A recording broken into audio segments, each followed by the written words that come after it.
We started our journey by winning the Sky Bet League 2 title, before making it back-to-back titles by moving up to the Championship by once again going in first place in the Sky Bet League 1. And then coming so close in our first Championship season, finishing in third place and losing in the playoff final. But last year we did just enough to get us to the promised land. We have finished in second place and we are moving up to the Premier League. And now that we're here, it's going to be a serious challenge to keep us up. We're predicted to finish 20th place. I need to make some good signings. Welcome to Salford in the Prem.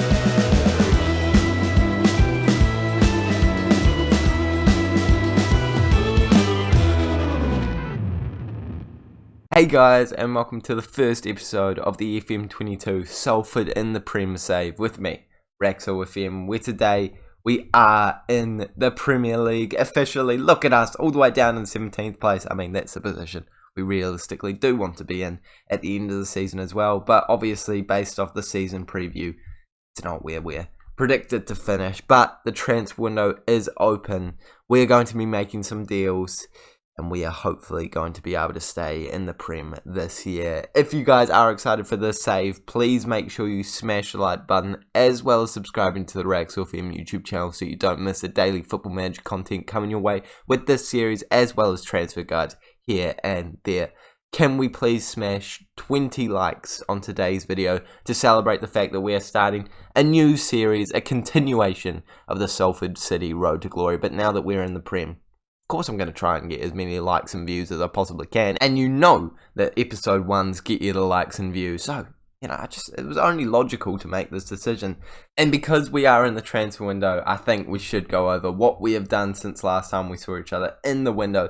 It's nothing too special. A couple of loan deals and a couple of sales here and there. So we got Lozano back out on loan to this club, and I'm hoping that that gets confirmed in the next couple of days. Josh Clark has left the club after being here for many a year, but I'm pretty happy to see him leaving. McCalmont, a terrible signing from last year, has been sold for £140,000. Not too much money, but a decent bit of profit. And Marcio Silva has left the club on loan to Stockport, where I'm hoping he will do some decent stuff in the Sky Bet League 2. And, of course, we do have a decent amount of budget. £33 million. 80% of the transfer revenue we bring in as well is going straight back into that budget. And we certainly have to improve this team. I'm not certain what formation we're going with. I'm thinking it's either going to be this one or this one. Don't think we can justify using a cam at this point in the season. So if we do pick our best 11, we can immediately see there is some issues here and there, with John Jules being a decent striker, McKinstry not the best left winger of all time, being at 3-star current ability, Murphy definitely needs to be improved upon, and actually I would love to sell him for this kind of value. So if an offer comes a knocking, I'm not going to be saying no. Ambrose, maybe not the quality we need in that central midfield spot as well. Maybe someone a wee bit better would be ideal. Walsh, definitely not good enough, especially when he wants to be leaving the club, so hopefully we can get him sold. Calderon is one of the few men that I feel no need to improve upon. A very good central midfield option as a deep line playmaker, or even further up the pitch if we do need to use him there. Canoyo at right back, not terrible, but not the best of all time, and I have already signed someone that could be replacing him. Cooper as our centre back option isn't who I would be starting personally. I have no idea why Fagan Walcott, the legend, is not in that position. He will be starting alongside Cabraja for the entire season, unless we can somehow find a way to get a young, decent centre-back who's going to go ahead of either one of them. Luckily now, he has a release clause that's £11.25 million. That's no longer active because minimum fee release clause is only for higher division clubs. And we're in the highest division. Guess him. Lato's going to be absolutely fine in that left back position. Great player, great quality. Don't see any reason why we'd need to replace him. And the goalkeeper, Kovar, is absolutely fine. I've thought about this a lot. So there's a lot of positions that we need to be improving upon. I would say a new striker. Wingers need to be improved upon straight away. New central midfielders and potentially a right back. And as I said, I've already made a deal to hopefully get that right back across the line. If I go to the impact, we can see that we have some players confirmed on pre-contract expiry deals, starting off with a reserve goalkeeper, who I think will do a very decent job to be a good cup rotation keeper for us. So Will Mannion is coming to the club. Mannion? I don't know. His name's Will, so he's joining the club. We also got Sasha Boy coming to the club, and I really hope that he has a higher current ability than his minimum as a 3-star. Right back is not really what we need at this current point in time, but he has played for Galatasaray for a number of years, comes in on a free, and I'm hoping that does mean he could be a decent option. 24 years of age, can improve as well, so I'm sure he'll be slightly better than Knoyle, but obviously we do have our work cut out for us. I'm still waiting for that beautiful day where our pre-contract expiries do come in and a bunch of people get released from their club. So we are still going to try and make some free signings, but at the same time, I'm scouting, trying to find some players. Got a couple of players that I'm scouting at the moment that I'm looking to bring into the football club potentially. Nothing too insane has come up just yet. So we just got to keep our eyes peeled. Oxlade-Chamberlain could actually be a decent signing, a bit more of an experienced player. Make an offer. Let's see what happens here. They want all of his wages to be paid. But, we'll just continue doing that, checking the transfer list, see what comes up. I will meet you guys back when I've brought some trialists in, and hopefully we've made some signings. It is well past my favourite day of the year, the 1st of July, which means that surely we've got most of our free transfers wrapped up. Not quite, but we've gotten most of them done, and I'll show you those transfers right now. Starting with the sales, though, obviously I do this every time. Alfie Jones is the first man that has left the club, and this one does hurt me a wee bit, because I love this man. He helped us get from Sky Bet League 1 to the Championship, and then even in the Championship he had a massive impact for us. But we bought him in for £70,000, and we've sold him for £2 million. It's a great bit of business by me, but he's just not at the quality we needed in the Prem anymore. He was our vice-captain, but a 2.5-star current ability. I think he had a potential of maybe even just 3-star. So definitely not what we need. At 27 years of age, he's not going to improve all that much. So I think it was time to sell him on, and I'm very happy with that transfer fee. Maya has left the club, and thank goodness I have made a small profit on him, £25,000. Very happy with that. I probably should have paid him more last year based off these stats. He actually did a decent job, but now he's in the 2nd division of Spanish football. I'm hoping he's going to do an amazing job over there. We've managed to loan out Gethin Powell, just a youngster that's got pretty good potential. He was getting some offers from some big clubs, so I wanted to make sure those stopped. And this one, I do not know how I've pulled off. Redan, the man that came in for a free last year and then sucked, was absolutely terrible. Went on loan and did pretty well, to be fair, but we've sold him for £3.7 million to a Bundesliga team. I don't know why they've paid that much for him. Even if you just look at his stats, he kind of sucks. But we've managed to do it, and we will definitely take that and run with it. The next player that we've sold is Joel, too big of a last name to try and pronounce, but we brought him in for £90,000 last year. Thought he would be a bit better than he is, but we managed to get a bit of a profit for him here. Very happy with that result. But now on to the free signings.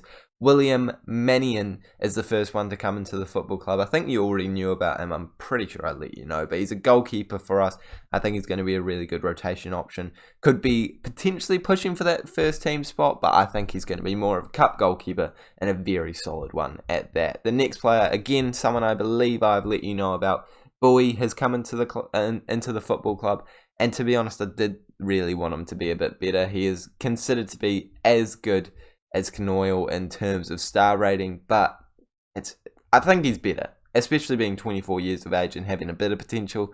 But I did kind of want him to be like 4-star current ability, but it's still a decent fee, especially when you're getting him on a free, and at least we've gotten a pretty big one here. Callum Wilson, the Premier League veteran, playing for Bournemouth and Newcastle, getting goals galore left, right and centre, just a consistently 10 plus striker, that type of a man. Now 33 years of age, so he is getting on. I think he's going to do a very good job for us, with still some very decent stats: 13 dribbling, 16 finishing, 13 first touch, 13 pace, a couple of good mentals here and there, and 3.5-star current ability. I think he's going to do well, and we're paying him quite a lot, so I really hope he will do well. £50,000 per week. That is certainly making him the highest paid player at the football club, but I think it's worth it, especially for the experience. I hope that he can absolutely light the Premier League on fire this year. Obviously not a long-term solution for the striker problem, but certainly a very good short-term one. And that experience, it's unmatched. Well, probably is matched. He spent a lot of years in the championship. But you get what I'm trying to say here. He's got experience, and I'm hoping he can put them in the back of the net for us. In terms of other deals, we're trying to get rid of Much, Pesh, Ross Whittingham is looking like he's going to be going out on loan, a youngster that we got on a youth intake one time. Tommy Doyle, I'm hoping to sign as well. Looks like a very good central midfield option. I think that one should be confirmed pretty soon. Missed out on a couple of players here and there. Trying to get a couple of other deals across the line, including Eze, who we're trying to get on loan, but he has got an offer from elsewhere, and it's just whether or not he wants to stay in the Prem or go over to Italy.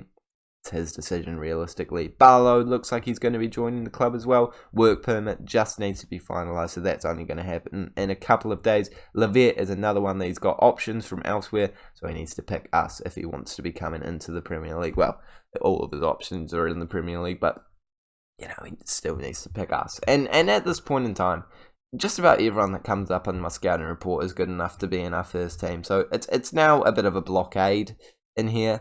A lot of players that look like really good prices. Some of them I should probably just risk it, but we've still got £37 million, and I do really need to start spending that money, especially when you see players as good as this on the transfer list. Yeah, we need to start just spending the money, splashing the cash, left, right, and centre. So, throwing. What's the phrase? Throwing something at the wall and seeing what sticks. I mean, it's at that point. It is definitely at that point, because we need to get deals across the line before it's too late, before all the good players are taken. And we just got to hope that the ones that we sign are half decent, because there's some serious options here, boys and girls. Left, right, and centre. Yeah, at least I've got a lot of players on the scout list, so there's some progress being made. We've confirmed another signing. Well, actually, we've confirmed like 4 more signings, but the first of which is Dan James. Well, actually, the last of which just got finalised, but like the first that we're covering in today's segment is Dan James. So, Manchester United ex-player comes in, pretty decent man, but his stats do concern me a wee bit. I think his 18 pace and 17 acceleration, just his physicals in general, they're why I've been willing to take a risk on this man. It's not that big of a risk as well. Only £2.5 million. I think I can live with it, especially when I haven't spent any of the rest of the money. It's been really hard to find people like actually worth spending the money on. So I'll show you what we have done since last time we saw each other. Aside from that, Barlow has officially joined the club. Not as good as I thought he might be, but still with a fair bit of money. It's not a bad deal at all. Doyle has joined the club as well. This man I'm actually quite happy about. A really good central midfield option for the entire season. If he's not starting, he's going to be a brilliant squad player. So a really good signing there. And just a youngster in the form of Rice here, who could hopefully develop into a really good player in the future. In terms of sales, I don't know if we've gotten rid of anyone permanently, but we have made a couple of loan deals here and there. Nothing too special going on in that realm, but I'm still trying to make signings, and the amount of times I've tried to sign a player and it's just fallen through, it's actually probably happened like twice, but it has happened a couple of times, and we're now trying to get Kilkenny over the line as a really good central midfield option, bit more deep line playmaker, but I like what he brings to the table. Hannibal I'm also trying to sign, but I don't think this one's going to happen with all of the other offers from more developed, just generally better teams, so unfortunately don't know if that one's going across the line. Gomez does look likely at this point in time for £7.5 million. I think that's a really good fee for a young man who can still improve and already has a decent current ability, so I'm pretty excited about that one, as well as Joelinton, who again I don't think is going to go across the line, considering the fact he's getting offers from Nice, and we've had this loan move dealt with for about, 2 weeks, so if he was going to join, I think he would have already done it. But we're still scouting a bunch of people. Unfortunately, I am running out of time. Oh, who was this guy? I remember I got them to scout him. He looks quite good. I remember I'll take a look at him straight after this. But we are running out of time leading up to the first game of the season. It's now a Manchester United game, and that is our final friendly. After 2 more weeks, we will be versing Leicester. You know what, let's simulate this together, see how we do against Manchester United. I don't think we've got first 11 out there at all, so We're probably going to lose no matter what, but it'll be interesting to see. Let's take a look. I probably should have got Dan James into the starting lineup, to be honest, just because, doesn't have that much match sharpness. So, yeah, that would have been an intelligent decision, especially considering this is our final friendly. Might have to organise another friendly here or there. Come on, let's get the result, boys and girls. Come on. I mean, it's not your fault, actually. I was acting like it was you that was determining it. And we drew. And Dan James did come on. He got the 91st minute equaliser. Wow. He's already proven to be a decent signing. Love it. Love it from the boys. Also, got no one in the top goal scorer odds. Who's this dude? Never heard of him in my life. £192 million worth of value. That's what we're versing, boys and girls. Well, back to the transfer market. Trying to sign people. It's not been very successful so far, has it? Oh, for goodness sake, boys and girls. In episode 1, I've made the mistake that I hate making. I forgot to turn my mic on, so I'm post-commentating this. We've made a transfer. It's Ben Stroud coming into the football club. Get in, boys and girls. If you couldn't work it out, it's the day we're going to be playing our first game. So I'm wrapping up the episode at this current point in time. Liam Walsh has also left the club for £2.5 million. Very happy with that transfer fee, especially considering the fact we got him in on a free, and we still have £27 million, near £30 million to spend. So I kind of didn't do the best business, but decent business. Daniel James and McKinstry are also both out for the first game of the season. So we're not exactly being hit with strokes of luck. So I think I'm going to start John Jules on that left-hand side and just keep the lineup just about the exact same as I meant to have Barlow in. Well, it's actually meant to be Boy, but I've accidentally put Barlow in, but I realise it in a second. Don't you worry about it. Fagan Walcott, of course, starting in that centre-back position. I think that's our lineup for the first game of the season. It looks very good, but definitely a couple of positions that need to be improved upon. I don't know where I'm going to go from here. Making deals, trying to make deals for these boys. There we go. Youngster from Chile. So shout out to Chook11 for suggesting searching for people outside of Europe, because we found him. So thanks, Chook. We're also looking to sign this guy. Looks decent. It's a bit of a stab in the dark as we don't really know his current ability, but £22.6 million is a pretty good fee. Same with this man, just about £2.4 million. Don't quite know his current ability, but looks decent enough to take a wee risk at, and young enough that they could surely improve. But I am a bit worried that we're not going to get either of them because of the bids coming towards them from other clubs. But you got to just hope in the world of football. You got to hope. You got to hope. I don't know what I'm saying now. What am I saying? Like, it's the end of the episode. Thank you guys so much for watching. I don't know. I'll probably have something informative to say about being ready for this game against Leicester. Oh no, it's wrapping up. Oh, thank you guys so much for watching. If you have enjoyed it, make sure to like this video and subscribe if you're new around here. And I will see you all later.